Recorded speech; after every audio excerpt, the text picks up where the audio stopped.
yung aming ginagamit. Ano po?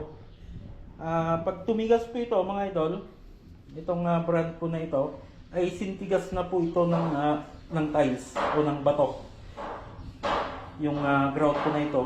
Then, kainaman po nito mga idol, hindi siya nag-choke. Wala na siya talagang choke.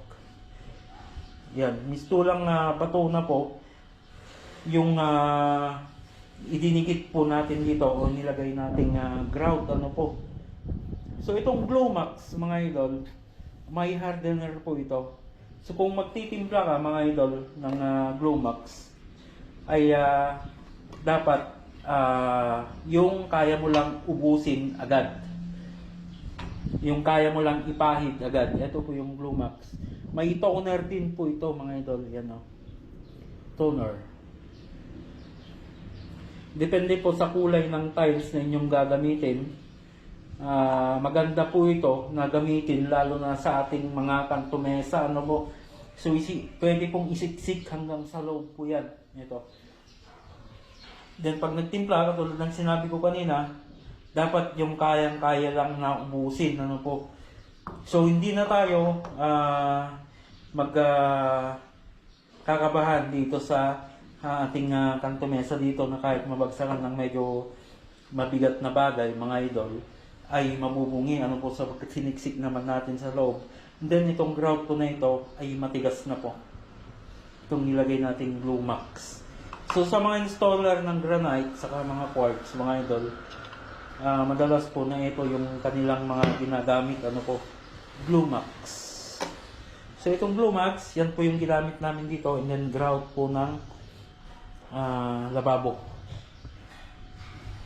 And then sa hagdanan, yung Glowmax din po yung ginamit namin po dito. Yan o. And then dito naman sa ating floor tiles mga idol, itong common grout na lang po. Yan.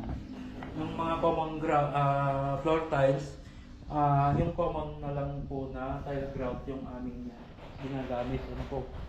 Mahal po ito. Yung 1 liter mga idol, dito sa amin, kakalaga po yan ng 800 pesos. Itong 1 liter lang po na ito. Yan. Sa mga bigat ng aming tiles dito, ang ginamit po namin dito ay ABC tile grout. Dito lang po namin ginagamit yan sa mga 45 degree, yung Glowmax. Yung ulit ko po, pwede rin po kayong gumamit dyan ng Pioneer epoxy. Then, pwede rin po itong sa Glowmax. So, silipin lang natin mga idol kung paano yung pagtimpla po nito, ano, sa mga hindi po nakakaalam.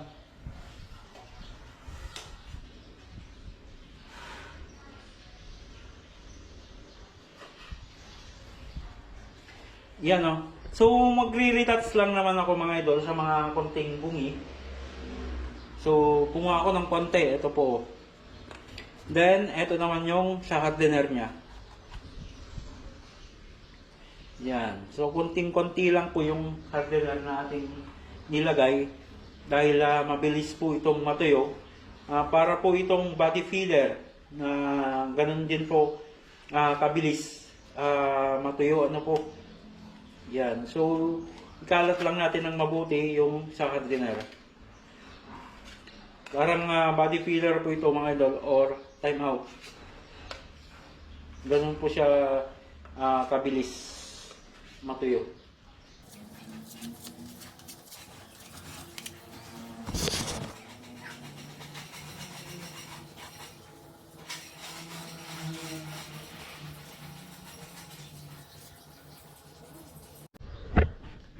Yun, so ito na yung niretouch ko, no, mga idol. So, 5 minutes, matigas na po ito. So, pag pinahid yan, mga idol, hindi naman talaga 100% na okay na. Ano po? So, yung ginagawa po namin, mga idol, nililiha po namin ito ng mababang klase ng grit na liha. Ano po? So, yung liha po na ginagamit ko dito, mga idol, ay 400. Yan o.